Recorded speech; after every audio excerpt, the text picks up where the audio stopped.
사도 요한은 예수님의 오심을 미리 예언하고 선포했던 사람이죠. 세례 요한이라고 하는데, 사실은 이 구약 성경이 끝나고 신약 성경이 시작되기 전까지 약 400년의 공백이 있습니다. 그러니까 여러분들이 성경을 보실 때 말라기서가 끝나고 마태복음이 시작되는 그 사이, 구약 성경과 신약 성경 사이에는 시간적인 그 차이가 한 400년 정도 있습니다. 그 400년 동안 어떤 선지자도 나타나지가 않았어요. 그러다 보니까 영적인 암흑기를 보낸 거죠. 그리고 난 뒤에 나타난 사람이 세례 요한입니다. 그러다 보니까 많은 사람들이 이 세례 요한이 도대체 어떤 인물이냐라고 하는 것에 대해서 궁금증을 가지고 있었던 거죠. 거의 400년 동안 선지자라고 하는 사람의 모습을 본 적이 없으니까. 근데 이 사람이 선지자인 것 같은데 도대체 정체가 뭐냐?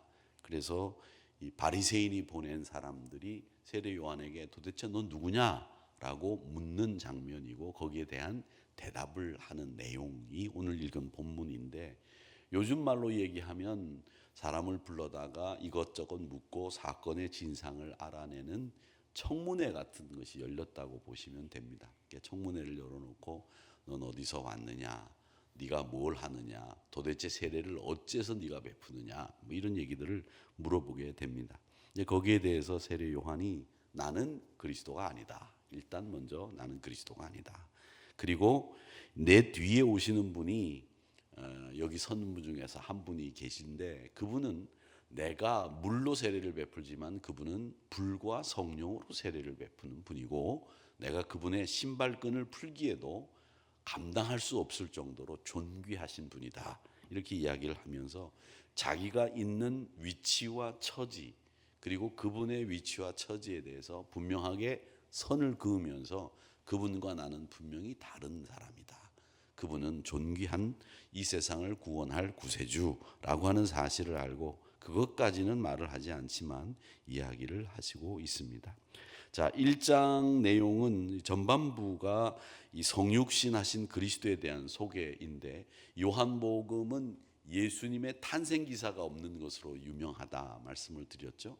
요한복음은 요한계시록과 함께 제일 마지막쯤에 쓰여진 책입니다. 그러니까 신약 성서 가운데 데살로니가 전서가 제일 먼저 쓰여졌고요. AD 한 40년에서 45년경에 쓰여졌고, 이 요한복음과 요한계시록은 그보다 한 60년에서 70년 뒤인 AD 거의 95년에서 100년경에 쓰여졌던 책이 요한복음과 요한계시록입니다. 그러니까 굉장히 늦게 쓰여진 책이죠. 60년, 70년 정도 뒤에 써졌으니까 늦게 쓰여진 책이고, 또 요한복음과 요한계시록은 무척 교인들이 박해를 받을 때, 예수 믿는다고 하면 그냥 죽이고 성경책을 불사르고 하는 이런 때에 이 책이 쓰여졌습니다. 그러니까 예수 믿는 사람들은 이 다시 오실 주님, 마라나타의 주님을 기다리면서 예수님 빨리 오셔서 이 어려운 난관을 헤쳐나갈 수 있도록 힘주시고 단번에 이 세상을 정리해 주시기를 바라는 마음이 간절했을 거예요. 그러다 보니까 이 요한복음에는 인간으로 태어나신 예수님을 보여주기보다는 하늘로부터 참 진리이신 하나님이 보내신 아들로 나타내는 것이 더 적합하겠다, 이렇게 판단을 해서인지 몰라도 태초에 말씀이 계시니라라고 하는 창세기에 있는 말씀과 비슷한 표현으로 시작을 해서 예수님의 생애를 그려놓고 있는 책입니다. 그래서 이 요한복음을 사복음서라고 하죠. 그러니까 마태, 마가, 누가는 공관복음이라고, 제가 공동복음이라고 제가 말했던 것 같은데 공관복음입니다. 같은 입장에서 본 거고, 요한계시록은 같은 입장이 아닌 완전히 다른 입장에서 보는 책이기 때문에 주일날 이제 1월 첫 주부터 제가 강의하될 누가복음은 누가복음과 사도행전이 이 짝을 이루는 1권, 2권이 누가복음이 1권, 2권이 사도행전, 이렇게 돼 있는 짝을 이루는 복음서이고, 요한복음은 완전히 이 마태, 마가, 누가하고는 이 시각이 다른 복음서다 이렇게 보시면 되겠습니다. 그래서 이 시각이 다른 아들 예수의 탄생 기사가 없는 복음서가 요한복음이다 이렇게 보시면 되겠는데, 이 성육신하신 예수 그리스도 인카네이션의 모습을 그려놓고 본격적인 그리스도의 사역에 대해서 이야기를 시작을 하는데, 그 첫 장면이 그리스도가 오시게 되는 것을 준비하는 세례 요한에게 쏠린 그 세간의 관심과 질문, 그리고 이 세례 요한의 답변과 증언, 여기에 대해서 그려놓고 있는 것입니다. 그래서 오늘날로 말하면 청문회와 같은 장면이 오늘 장면이다 이렇게 보시면 되는데, 그들이 많은 질문을 쏟아붓죠. 질문이라고 하는 게 원래 쏟아붓는 사람, 궁금한 사람은 막 두서없이 이 질문 저 질문 하잖아요. 도대체 뭘 먹었느냐, 네가 어디서 왔느냐 말이지, 너는 왜 그렇게 생겼느냐부터 시작을 해서 별 질문을 다 했을 거라고 보여집니다. 그런데 이 질문을 다 정리를 하면 한 가지로 정리를 할 수 있는 게 뭐냐면, 도대체 네가 누군데 이런 일을 하느냐라고 하는 게 이 질문의 핵심입니다. 거기에 대해서 세례 요한이 분명히 말을 하기를 뭐라고 대답을 하느냐면, 나는 그리스도 아니다, 나는 엘리야나 선지자 아니다 라고 분명하게 선을 긋습니다. 그러면서 자기를 뭐라고 얘기하느냐면, 나는 광야에서 외치는 소리라고 자신을 소개하고 있다라고 하는 겁니다.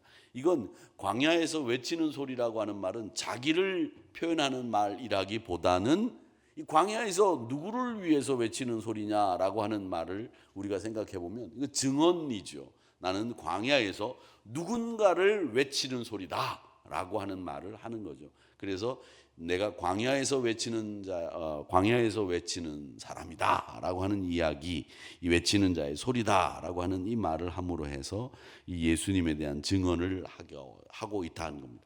그러니까 여러분, 내가 어떤 사람이냐라고 하는 거, 내가 뭘 해야 되느냐라고 하는 거, 이걸 분명하게 세례 요한은 알고 있었다라는 거죠. 그렇기 때문에 내가 할 일은 하나님의 길을 평탄케 하는 작업, 그리고 내가 하는 일은 예수님이 하시기 전 내가 미리 그 길을 닦는 일을 해야 되는 사람이다 라고 하는 분명한 자기가 해야 될 역할에 대해서 확신을 가지고 있었고, 분명한 목표를 가지고 있었던 사람이 세례 요한이다라는 겁니다. 우리가 요즘 보면 내가 뭐 하는 사람인지 잘 모르는 사람들이 있어요. 내가 얼마나 힘이 센지, 내가 힘이 얼마나 없는지, 나는 얼마나 내가 이런 일을 할 수 있는지 저런 일을 할 수 없는지, 이런 분간이 안 되는 분들이 많이 있습니다. 그런데 세례 요한은 분명하게 내가 해야 될 일이 뭔지, 내가 무엇을 말해야 되는지, 내가 어느 자리에 서야 되는지를 알고 있었다라는 겁니다. 이 살면서 굉장히 중요한 것이죠. 들어가야 될 때와 나가야 될 때를 아는 것, 그리고 나서야 될 때와 나서지 않아야 될 때를 아는 것, 이것만 구분해도 굉장히 성공적인 인생을 살 수 있습니다.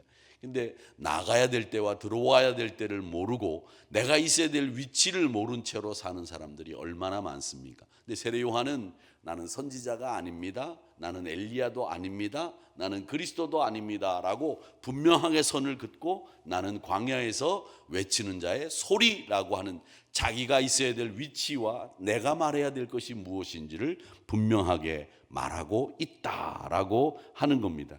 그래서 세례 요한은 보냄을 받은 자로 산 사람이 세례 요한이었다라고 하는 것이죠.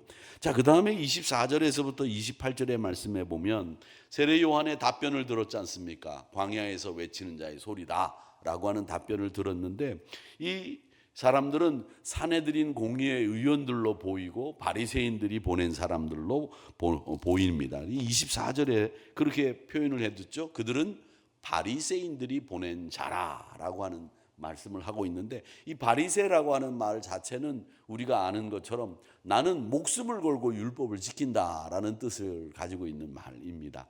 바리새라고 하는 사람들, 처음에는 굉장히 이 말씀에 집중해서 살기로 작정한 사람들이었기 때문에, 지금도 뭐 바리새인들이 있습니다만은 이 사람들은 정말 히브리인이냐, 정말 히브리인이냐, 아니면 세속화된 세큘라 히브리인이냐, 이걸 요즘에도 많이 구별합니다만은 이 사람들은 당시에 사두개인들과 함께 성전과 관련된 업무를 관장하고 세력을 잡고 있었는데, 이 바리새인들은 율법 규정을 하여튼 철저하게 지키는 것으로 종교적인 권위를 인정받고 있었습니다. 지금도 바리새인들, 유대인들은, 세큘라가 아닌 사람들은 철저하게 율법을 지킵니다. 제가 말씀을 드렸죠. 불 끄는 거를 잃어버리고 안식일을 맞았다 그러면 이걸 어떻게 꺼야 되는지를 고민하는 거죠. 그래서 같이 유학하고 있는 한국 사람들은 거기 이방인들이기 때문에 율법을 안 지켜도 되니까 전화를 걸어서 전화를 겁니다. 근데 전화를 거는 것도 사실은 이게 불이 들어오면 안 되거든요. 안식일 날 불이 들어오면 안 되니까 걸어갑니다. 이제 걸어가는 것도 한 100m 이내는 걸어가는 게 가능하니까 걸어갑니다. 걸어가서 문을 두드리고 그 다음에 말을 합니다. 소곤소곤 말하죠. 우리 집에 와서 불을 좀 꺼달라. 내가 유대인인데 안식일이라 내가 불을 끌 수 없다. 그래서 한국 사람을 불러다가 불을 끕니다. 그만큼 자기가 율법을 잘 지킨다는 거죠. 성지순례를 갔다가 안식일 날을 맞이했는데, 여러분들이 성지순례단이 가서 거기 성전 앞에서 노트나 수첩을 꺼내놓고 막 가이드가 이야기하는 걸 막 받아 적습니다. 그러면 그날 거기 성지순례는 하나도 못합니다. 바로 쫓겨나고 말지요. 자기네들이 그렇게 안 하는데 너희들이 왜 여기 와서 그 법을 안 지키느냐, 이렇게 얘기를 해서 글을 쓰는 것도 사실은 엄금이고, 안식일 날은 노선버스가 그 동네를 지나가지 못합니다. 그래서 만약에 예를 들어서 우리 안식일이면 이 양재역에 버스가 다 다니지 말아야 되고, 지하철도 이 길로 지나가면 안 되는, 이 정도의 율법을 지키는 사람들이 유대인들인데, 그 중심에 누가 있었느냐 하면 바리새인들이 있었다. 철저하게 율법을 지키는 그 사람들이다라는 거죠. 자, 근데 그 사람들이 뭐가 제일 궁금했느냐 하면, 세례 요한, 야, 네가 세례를 베풀고 있는데 무슨 권위와 무슨 권한으로 세례를 베푸느냐, 이걸 물어보고 있습니다. 그렇게 물어보고 있는데, 이 25절 말씀에 보면 이렇게 돼 있어요. 물어 이르되 네가 만일 그리스도도 아니고 엘리야도 아니고 선지자도 아닌데 어째서 세례 베푸냐, 무슨 권한으로 세례 베푸냐, 이걸 물어보고 있다는 겁니다. 즉 세례 요한의 이 세례를 베푸는 것은 이 절차상 문제가 있고 누구로부터 허락을 받은 게 아니잖아요. 그리고 이 세례 요한이 정식으로 사내들인 공의회나 또 혹은 이 사람들이 원하는 대로 이 절차를 밟고 교육을 받았던 사람이거나 또 허락을 받아서 세례를 베푸는 게 아니고 자기 마음대로 세례를 베풀고 있으니까 도대체 누가 너를 세례 베풀게 했느냐라고 하는 이야기를 하는 겁니다. 그런데 여기에 대해서 세례 요한이 전혀 예상하지 못했던 답변을 하지요. 그 말이 26절 27절에 나옵니다. 뭐라고 얘기하느냐, 이렇게 얘기합니다. 생각지도 않았던 전혀 동문서답 같은 답을 하는 거죠. 세례 요한이 대답하되 나는 물로 세례를 베푼다. 그러나 너희 가운데 지금 니네들이 알지 못하는 한 사람이 지금 계신데, 그때 아마 예수님이 그 무리 중에 있었던 것 같아요. 그런데 그 사람이 내 뒤에 오시는 그리스도, 그분이시다. 나는 그분의 신발끈을 풀기에도 감당하지 못하는데 그분은 어떤 분이냐라고 하는 것에 대해서 월등히 나보다 나으신 존귀하신 분이다 라고 이야기를 하면서 성령과 불로 세례를 베푸실 것을 염두에 둔 표현을 하고 있다라고 하는 겁니다. 그러니까 메시아만이 베풀 수 있는 세례가 이제 너희들에게 베풀어진다. 그 메시아만이 할 수 있는 너희들의 구원의 역사가 이제 일어나게 된다, 이런 얘기를 하면서 세상은 아무도 그를 모른다, 너희들 알 수가 없다, 이렇게 이야기를 하고 있습니다. 여러분, 이게 지금 우리가 살고 있는 세상도 그렇지 않습니까? 메시아, 오신 메시아가 있고 또 약속대로 재림의 메시아를 우리는 기다리고 있는데, 오신 메시아도 거절한 사람이 있고 오실 메시아도 안 믿는 사람들이 있는 이 세상에 우리가 살고 있다는 거죠. 이게 문제인 거죠. 세례 요한은 예수 그리스도의 공생애를 준비하면서 자기도 감당하지 못할 그 가슴 벅찬 일, 신발끈을 풀기도 감당하지 못할 다른 차원의 메시아를 우리에게 기대게 하고 소개하고 있다는 겁니다. 여러분, 그래서 우리는 하나님이 지금도 큰 일을 행하시고 계시는데 우리는 작아도 우리 주님은 위대하신 분이십니다. 그러니까 온 세상을 구원하실 메시아를 기대하고 또 기다려야 되는 거죠. 그런데 지금 세상은 어떻습니까? 성탄절마저도 산타크로스의 날로 바꾸는 이런 일들을 자행하고 있지 않습니까? 예수님은 어디론가 다 사라져버리고 누구만 남아있느냐? 큰 대형교회 목사들, 유명한 사람들 이름만 남아있다라는 거죠. 예수가 없는 한국교회, 예수가 없는 교회, 이런 한국교회가 어떤 일을 할 수 있을까 한번 생각해 보시기 바랍니다. 우리는 예수 때문에 여기 모였고 예수님 때문에 우리가 여기서 예수님 믿습니다, 예수님 사랑합니다, 부활하신 그 예수님을 증언하기 위해서 초대교회 공동체와 같이 모인 겁니다. 그런데 예수가 없는 교회가 많아지고 예수가 없는 목회자가 많아지고 예수가 없는 성도들이 많아지는 이런 세상에서 우리가 다시 한번 깨우쳐서 그 오실 메시아가 그분이고 나는 그분 때문에 다시 살았고 나는 그분 때문에 여기 왔고 나는 그분 때문에 헌신한다라고 하는 분명하고 확실한 내가 있어야 될 위치를 알고 있어야 된다라고 하는 겁니다. 그러니까 이제 오신 예수님을 우리가 받아들였고 그 받아들인 이 성도들은 성탄을 기쁘게 보내지 않았습니까? 그렇다면 다시 오실 메시아를 기대하고 기다려야죠. 다시 오실 재림의 주님을 기다리는 게 맞다라고 하는 겁니다.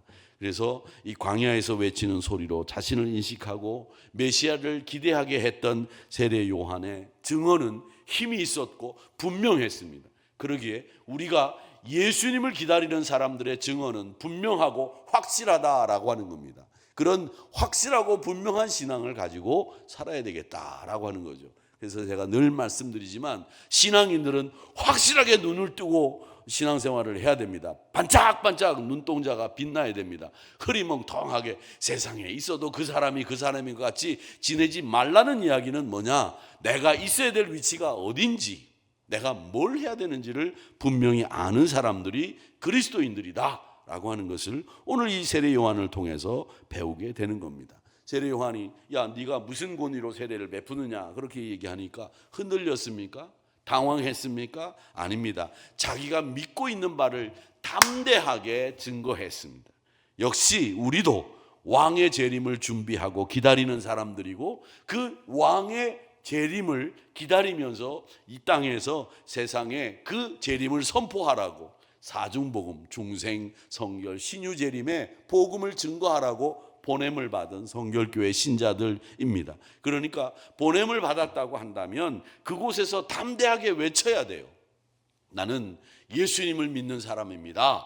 나는 예수님 때문에 여기까지 왔습니다. 나는 예수님이 좋습니다. 이렇게 이야기를 할 수 있어야 된다는 겁니다. 큰 기대를 가지고 다시 오실 주님을 전하시고 다시 오실 주님을 기대하시기를 바랍니다. 요즘 세상에 보니까 다 기대가 없어요. 기대하시기 바랍니다. 예수님이 다시 오시면 어떤 세상이 될까? 기대하는 게 얼마나 좋습니까? 요즘에 보면 이렇게 버스가 이렇게 지나가면 이렇게 광고가 이렇게 붙어 있는데 저게 뭘까 생각이 듭니다. 저게 뭘까? 요즘에는 보니까 이 뭐를 선전하냐면 강남 언니라고 하는 걸 선전하더라고요. 혹시 아시는 분들 계신지 모르겠습니다. 강남 언니라고 그래서 뭐 모델들이 나와서 뭐 어깨 위에다가 빨간 종이 탁 던져놓고 가고 강남 언니다. 그런데 저는 아직 안 찾아봤습니다만은 사람을 궁금증이 생기게 만들어요. 그러고 다음에 나중에 이게 뭐다, 이게 티저 광고라고 그렇게 얘기를 하는데 이렇게 기대하게 만드는 거죠. 저게 뭐지? 이런 궁금증을 자아내게 하는 거죠. 그게 이 사람의 심리를 유도해서 광고 효과를 유발시킨다고 하는데 우리는 다른 분을 기다리는 게 아니라 예수님을 기다리는 분들 아닙니까? 그러니까 여러분들 예수님을 기대하는 분들이에요. 그런 것보다도 훨씬 더 예수님이 오시면 어떤 일이 벌어질까? 이걸 고대하고 기대하면서 이 땅에서 사는 사람들이니까 믿음의 기쁨이 있어야죠. 예수님이 오시면 정말 내가 생각지도 못했던 일들이 벌어질 거다라고 하는 거죠. 지금도 저는 그런 생각합니다. 제가 92년도였던가요? 미국의 서부를 처음 이제 그때 코치 투어라고 하는 게 막 생겨서 지금하고는 돈 가치가 다를 때니까 102만 원, 104만 원 할 때 미국을 이제 신학교 교수들하고 이제 같이 갔었는데 처음 이제 그랜드 캐년이라고 하는 곳을 갔습니다. 이 그랜드 캐년을 갔는데 가보니까 세상에 어떻게 이런 데가 다 있어. 그래가지고 제가 이 하나님 나라가 있다면 바로 이런 곳이겠구나, 이런 생각을 하고 그랜드 캐년을 봤어요. 와, 정말 어떻게 그런 데가 있어요. 여러분들은 뭐 좋은 데를 많이 보셔서 아침에 목사가 얘기해도 여러분들은 뭐 너는 그때 봤지 나는 다 알아, 막 이런 얼굴 표정으로 앉아 계신데, 와, 정말 놀랐어요. 지금도 가면 놀랄 것 같아요. 그런데 그런 그 기대를 하면서 하늘나라는 내가 그랜드 캐년이라는 말을 모르진 않았지 않습니까? 그랜드 캐년, 거기가 좋다더라. 사진도 봤습니다. 그런데 가보니까 이 사진에서 본 거하고는 완전히 달라요. 완전히 다르더라고요. 그래서 저는 그걸 볼 때마다, 그걸 제가 이 하늘나라를 생각할 때마다 그게 생각이 납니다. 우리가 지금 하늘나라가 좋다 얘기를 합니다. 뭐 맑은 백옥 같은 뭐 강물이 흐르고 말이죠, 수정의 문들이 있고 말이죠, 생명수 강가에서 우리가 뭐 노래를 부르면서 평생 하나님과 함께 동행하고 말이죠, 꾀꼬리가 울고 말이죠, 푸른 풀밭에서 얼마나 좋겠냐, 이제 이런 생각을 하고 있지만, 우리가 그림도 그려보고 머릿속에 지금까지 우리가 본 장면들을 상상해 보지만, 정말 하늘나라에 갔을 때, 예수님이 다시 오셨을 때, 천년왕국이 이루어졌을 때 우리가 생각했던 것보다 훨씬 더 놀라운 광경들이 우리 눈에 펼쳐질 거다. 저는 그걸 보면서 그런 생각을 했습니다. 분명히 그럴 거다. 그러니까 여러분, 우리는 이 예수님을 고대하고 예수님을 기대하는 사람들입니다. 다른 걸 기대하는 게 아니에요. 우리가 지금 뭐 여러분 여기 앉아 계신 분들이 지금 기대할 게 뭐가 있느냐? 인간적으로 육신적으로 보면 다 이루신 분들 아닙니까? 어느 정도 나이도 드셨고 어느 정도 뭐 생활에서도 뭐 다 이루신 분이에요. 학교도 웬만한데 다 나오셨고 다 뭐 어느 정도 다 이루신 분들 아니에요. 그러니까 어떻게 보면 내가 뭐 기대할 게 더 뭐 있어, 내가 뭐 지금 이 시간에 이 나이에 이렇게 하실 수 있습니다. 그런데 우리가 고대해야 될 게 또 하나 아직 남아 있습니다. 재림주, 그 주님이 다시 오실 때 우리에게 얼마나 놀라운 나라가, 놀라운 광경이 펼쳐질까, 이걸 고대하면서 오늘도 우리가 승리의 삶을 살아야 되겠다. 오늘 이 말씀이 우리에게 그 얘기를 하고 있는 겁니다. 우리 성도의 열심은 바로 다른 것보다도 다시 오실 주님을 고대하고 기대하는 믿음으로 사는 것, 이게 세례 요한이 오늘 우리에게 주는 교훈이라고 생각을 하시고 기대하시기를 바랍니다.